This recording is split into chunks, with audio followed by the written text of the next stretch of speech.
Sa nakaraan nating kwento nalaman ni Song Yeon na ang may kagagawan sa kanyang pagkapilay at pagkamatay ng buong pamilya niya ay ang Bien Chien-ho, matapos niyang makita ang mapa ng nakaraang mga pagsalakay ng mga ito. Dahil doon ipinangako niya sa sarili na gagawin ang lahat mapabagsak lang at maubos ang kasapi ng nasabing grupo. Ngunit dahil naiiba ang Bien Chien-ho sa mga nakalaban niya noon na pagdesisyonan ni Song Yeon na kailangan niyang mas palawakin ang kanyang impluwensya. Saad pa niya na kahit gaano man katagal o kadami ang kayamanang maubos, sisiguraduhin niyang magbabayad ang mga ito sa kanilang ginawa. Ang kailangan lang niya ay humanap ng paraan kaya't sinimulan niyang subukan ang bagong skills kasunod ang pagsugat sa sariling braso. Sa pamamagitan ng refined blood essence skills ni Hines magagawa niyang ipunin ang excess blood nito at itanim sa ibang vampira upang mapalakas ang kanilang vampiric factor. May kaunting suliranin man dahil magiging masunurin sa kanya ang makakatanggap ng kanyang dugo, ngunit ayon kay Hines ay hindi ito magiging problema sa kanya. Saad pa niya na tinatanggap niya ang mga sumusunod, at winiwasak naman ang mga sumusuway. Rinig mula sa loob ng bahay ang gulat na boses ni Soren nang aminin ni Hines dito na siya ang pumatay sa mga handliners, at bilang kapalit nais niyang makilala ang moderate factions leader. Saad pa ni Hines na halos naubos na niya ang mga handliners liban lang sa iba pang mga alpha, at iyon ang dahilan bakit niya gustong makausap ang leader nila Soren. Hindi naman halos matanggap ng isip ni Soren ang napakaraming impormasyon na isiniwalat ni Hines kaya't saad niyang dapat mula nila itong siguraduhin. Nang marinig ito agad ipinakita ni Hines ang kanyang totoong lakas bilang pagbibigay ng pruwebang hinahanap ng dalaga. Hindi makapaniwalang natigilan naman si Soren dahil bagaman batid niya noon pa na malakas si Hines, ang nakikita niya ngayon sa harap niya ay nasa 7 pataas na hindi kayang masukat ng kanyang abilidad. Kaya't taranta niyang sinabi na agad tatawagan ng faction leader. Habang nakaupong magkaharapan ang faction leader at Hines agad nitong nilinaw ang mga inamin ni Hines tungkol sa ginawang pagtalo sa mga handliners, at ang kagustuhan ni Hines na obserbahin ang kanilang naiwang labi na ayon sa leader ay nakakabiglang proposal. Pag-amin pa ng babaeng leader na hindi siya makapaniwala sa mga nangyayari. Paliwanag naman ni Hines na wala siyang intensyon ba magbigay ng walang kabuluhang utos, at ang tanging layunin niya ay mapanatili ang kapayapaan. Itinaas pa niya ang kamay sa kasinabing nais din niyang hukayin at pakabesan ang mga kasabwat ng Bien Chien-ho. Tumatawang sagot naman ng babaeng leader na ang dalawa sa mga layunin niya ay bahagyang nakakalito.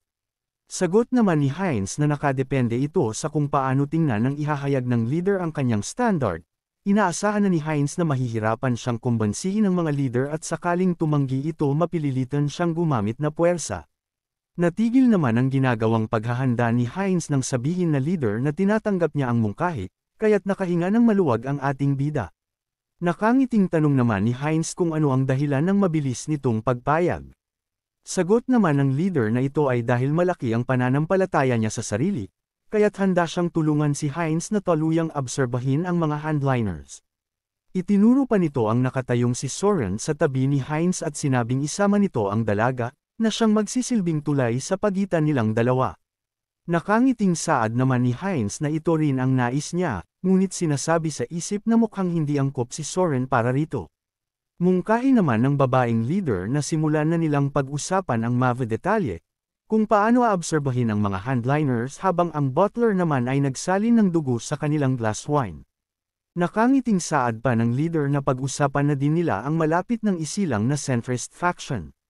Kasabay ng pagkapit ni Hines sa baso nasa isip niyang ang unang dapat gawin niya ay obserbahin ang mga remnants ng handliners at maging leader ng bagong faction. Kasabay naman ng pagbunggan nila ng baso nasa isip ni Hines na ito ang unang hakbang upang tuluyang mapasakamay ang buong Blood Clan.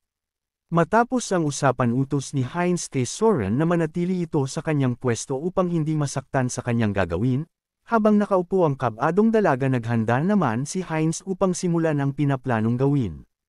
Ibinaon niya sa likod ni Soren ang nabuong niyang refined blood essence kaya't napadaing na lang ang babae. Ramdam ni Soren ang pagpasok nito sa kanyang katawan at ang dala nitong init na kumakalat sa kanyang dugo. Kasabay ng pag-accelerate ng kanyang dugo ay ang pag-expand din ng kanyang mga muscles at buto.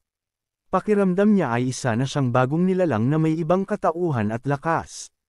Sa kabilang banda nakatingin lang si Heinz kay Soren habang ninanamnam nito ang 30% dagdag sa kanyang vampiric factor dala ng refined blood essence. Matapos ito tinawag ni Soren na Lord si Heinz saka itinanong kung ano ang susunod nilang hakbang.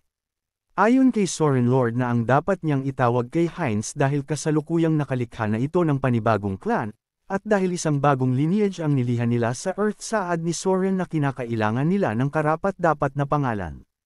Napahawak si Heinz sa bobo habang nag-iisip, ayon sa kanya gusto niyang nakapaloob dito ang kanilang kakaibang katangian, at dahil lahat ng vampirang tinanggap ang kanyang refined blood essence ay nababago dahil sa nangingibabaw na blood genes ni Heinz na isang hybrid.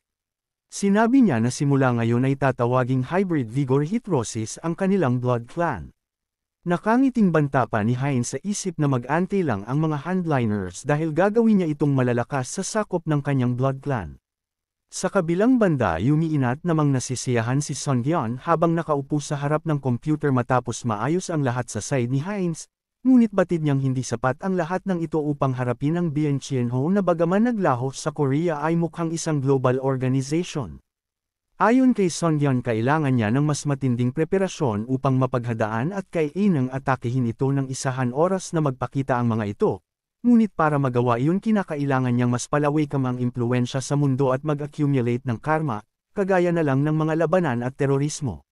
Sa gitna ng ganoong pag-iisip agad din niyang sinaway ang sarili dahil sa aniyay masasaktan o madadami ang mga inosenteng tao, kaya't sandali siyag nag-isip ng ibang paraan upang makalikha ng insident nang walang nadadamay na sinuman. Habang nakatuon ang mga kamay sa lamesa batid ni Songyeon na imposible ang naiisip niyang paraan, ngunit nang makita ang isang comic book sa kanyang harapan agad siyang nagkaroon ng idea. Sa pamamagitan ni Hans na Evil Demon King na nagiging banta sa sangkatauhan, at nang makatuwirang si Heinrich na kabaliktaran ni Hans magiging posible ang naiisip ni Songyeon. Habang si Hans ay kumakalap ng masasamang nobles upang bumuo ng evil forces, lilito naman si Heinrich at tatalunan ang mga ito upang maging bayani, na ayon kay Songyeon ay isang virtuous cycle.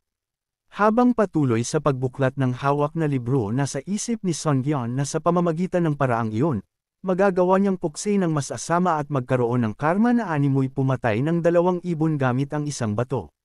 Matapos ang pagpaplano agad siyang tumayo at tinawag si Holly, saad pa niya ba oras na para ito naman ang kumilos. Si Holly ang ikalimang avatar ng ating bida na may kakayahang adaptation, kung saan magagawa nitong ma-adapt ang kahit na ano ng napakabilis at kayang magbago kahit sa napakasilikadong sitwasyon. Habang kaharap ni Songyeon ang avatar na inalagaan niya mula ng likhain hanggang sa mapataas ang limitasyon nito, naiisip pa niya kung paano higit na ma-develop ang adaptation trait ni Holly. Matapos ang sandaling pag-iisip na alala ni Songyeon ang isang tagong lugar na kasalukuyang pinagmamasdan ni Has. Mula sa ilalim ng wasak na gusali ng Bienchienho nakatayo si Han sa underground laboratory, habang pinagmamasdan ang naiwang eksperimento ng mga ito. Sa proseso ng eksperimentong ito ipinapasok nila ang mind body sa katawan ng isang tao na ayon kay Songyeon ay maihahalin tulad sa paggawa ng chimeras, at isa sa mga samples ng mga ito ang kasalukuyang pinagmamasdan ni Hans. Matapos niyang hawakan ang salamin ng barrier agad itong nasira at mas lalo niyang nasal-ayan ng sample, na patuloy na lumalakas at nag-iiba ng anyo dahil sa pagtanggap ng strong trait na dragon blood. Habang hawak ni Hans ang piraso ng tube na may lamang dugo nasa isip ni Songyeon, na kung magagawang ma-adapt ni Holly ang prosesong iyon at samahan pa ng kaalamang bunga ng kanyang pananaliksik, magiging isang malakas at buhay na armas ang kanyang avatar na si Holly. Malalakas na patak ng ulan ang tumatama sa nakatayong Saintess na animoy hindi alintana ang malalaking patak nito sa kanya, kasabay ng paglapit ni Heinrich agad niyang tanong kung ano ang inaalala nito dahil sa halata sa Saintess ang kabalisahan. Agad niyang sinukob sa payong ang magandang babae saka muling itinanong kung gaano kalalim ang iniis, at hindi man lang nito napansin ang malakas na ulan bumabasa sa kanya. Sagot naman ni Saintess na wala siyang inaalala at marahil dahil lamang ito sa masamang panahon, saka muling tumitig sa kawalan. Seriusong saad pa niya na nakaramdam siya ng bahagyang hirap sa paghinga, na animoy may nakabara sa kabilang bahagi ng dibdib. Pakiusap naman ni Heinrich na pumasok na ang Saintess dahil magiging malaking problema sakaling magkasakit ito dahil sa malakas na ulan, kaya't walang nagawa ang babae kundi sumang-ayon. Sa kabilang banda, inaasahan na ni Sungyeon ang pagiging kahanga-hanga ng Saintess dahil kahit na nasa gitna ng budok at ilang layers ng barrier, nagawa pa din itong maramdaman ang sekretong hideout na kasalukuyang kinaroroonan ng kanyang mga avatar, ngunit sa kabutihang palad ay hindi ito lubusang natuklasan ng Saintess. Habang nakahiga si Holly sa experimenting table at nakakabit sa katawan nito ang mga aparates, hawak naman ni Hans ang piraso ng blood sample na aniya'y kinakailangan sa pagsisimula ng kanyang eksperimento. Ayon sa aklat, ang dragon blood ay patuloy na nag-i-evolve at tinatanggap ang traits ng nilamon niyang prey, at sa pamamagitan ng research data na mula sa mga bastardong divine retribution samahan pa ng forbidden knowledge ni Hans. Magagawa niyang umpisahan ang eksperimento at gawing research subject si Holly, halatang nananabik ng mag-umpisa sa prosesong gagawin. Umalangaw naman sa buong temple ang pagbati kay Heinrich sa gitna ng nagaganap na seremonya. Tanong pa ng High Priest kung handa ba siyang protektahan ang mga inosente bilang Holy Knight ng Grand Divine Order. Walang pagtangging sumang-ayon naman ang nakaluhod na si Heinrich kasabay ng panunumpa. Matapos ito, formal na inanunsyo ng High Priest ang pagtatalaga kay Heinrich Landgard bilang Holy Knight saka isinuot ang isang kwentes. Agad na nagliwanag ang kwentes kasunod ang enlightenment at pagtanggap ng special skill na blessing leaf. Manghang napatikip naman ng kamay ang High Priest dahil sa nakakasilaw na liwanag. Masayang binati pa niya si Heinrich dahil sa nakatanggap ito ng blessing sa gitna ng seremonya, na aniya'y patuloy lang na ginagabayan sila ng Divine One. Di makapaniwalang natigilan naman si Heinrich matapos muling maramdaman ang presensya at paggabay ng Divine One, kagaya na lang ng una niyang matanggap ang bautismo. Pakiramdam niya'y direkta siya nitong sinusubaybayan, na marahil ay dahil sa mula siya sa ibang mundo kaya't nakaramdam ang Divine One nanogram kuryosidad na gaya sa mga tao. Habang abala ang lahat sa pananalangin, nagkaroon si Heinrich ng pagkakataon na tingnan ang natanggap na blessing. Gulat siyang napangiti ng malamang ang blessing leaf ay may kakayahang transcend space na sa madaling salita ay isang teleportation skills. Lalo naman siyang namangha nang makitang walang limit sa paggamit at lokasyon nito dahil ang abilidad na ito ay isang top tier. Inaasahan na ni Heinrich ang pagiging mapagbigay ng God kaya't agad siyang nagpatira pa kasabay ng buong pusong pagpapasalamat. Napapaluhang nakatingin na lang sa kanya ang dalawang matanda dahil sa labis na kasiyahan. Saad pa ng mga ito na babantayan nila kung aling Knight Order ang pipiliin ni Heinrich. Matapos ang seremonya, lumapit ang isang lalaki kay Heinrich at agad siyang binati sa opisyal na pagiging knight, dahil dito kinakailangan niyang mamili kung saang Knight Order niya gustong mapabilang. Itinuro naman ng lalaki ang mga representative ng bawat Knight Order na may iba't ibang specialist sa paggamit ng weapon at teknik. Nagpunta ang mga ito doon upang imbitahan ang bagong talangang si Heinrich. Agad iniabot ng isang lalaki ang kanyang kamay kasabay ng pagbati at nagpakilalang mula sa Space Shield Order, na nakatalaga upang depensahan ang labas na tanggulan gamit ang Long Reach Spear Technique. Ang isa pang lalaki naman ang lumapit na mula sa Sunwolf Order na nakatalaga namang frontliner sa mga digmaan at gamit ang mataas na Destructive Great Sword Technique. Tumatawang nagpakilala naman ang pangatlong lalaki bilang veterano mula sa Thunderclaw Order, kung saan nakatalaga ang panloob na tanggulan gamit ang Master Balanced Sword at Shield Combat Techniques. Nakangiting pumaunahan pa ang tatlo sa kamay pananabik at sabay-sabay na tanong kung saang Knight Order nais mapabilang ni Heinrich. Sandaling nag-isip naman ang Avatar saka walang pagdadalawang isip na sinabi na nais niyang mag-training sa ilalim ng lahat ng order, na ikinagulat naman ng tatlong lalaki. Ayon kay Heinrich, sa pamamagitan ng kanyang warrior spirit at accelerated growth abilities hindi niya kailangang limitahan ang sarili, at sigurado siyang magagawa niyang matutunan ang lahat ng Holy Knight combat techniques. Nakuha naman ng isang di pamilyar na lalaki ang atensyon niya kaya't itinanong kung bakit hindi siya nito sinusubukang kumbansihin sa kanilang Knight Order. Animoy walang pakialam itong nakasandal lang sa pader at may sariling mundo. Ngunit nang marinig ang tanong ni Heinrich, sinabi niya na ang kanilang Knight Order ay para lang sa mga pinakamahuhusay. Sandali pa nitong pinagmasdan si Heinrich sa kasinabing mukhang hindi na masama ang kakayahan nito, at dahil sa ani ay taglay na divine power ni Heinrich, maaari itong sumubok na dumaan sa kanilang pagsusulit.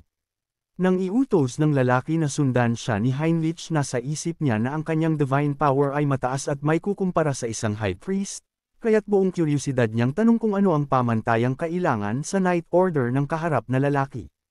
Habang naglalakad ang dalawa paliwanag ng lalaki na ang kanilang Night Order ay ang naatasang protektahan ng pinaka-iniingatang ugat ng Grand Temple, tanong naman ni Heinrich kung anong klaseng bagay ang sinasabi ng lalaki.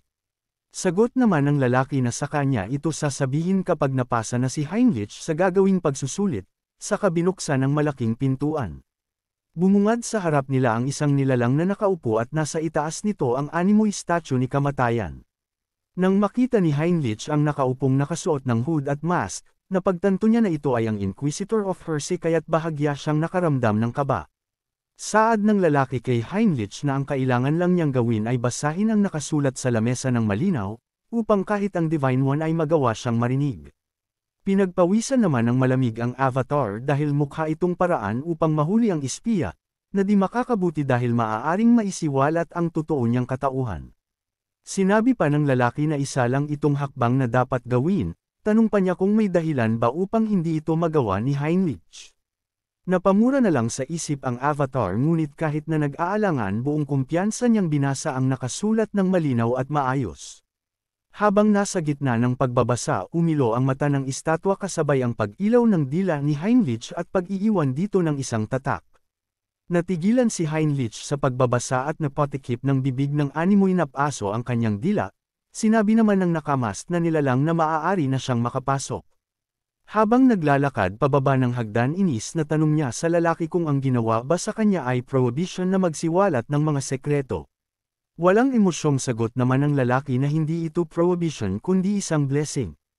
Dadag pa niya na ito ang blessing of silence na pipigil kay Heinz sa pilitan man o hindi na magsiwalat ng mahahalagang impormasyon.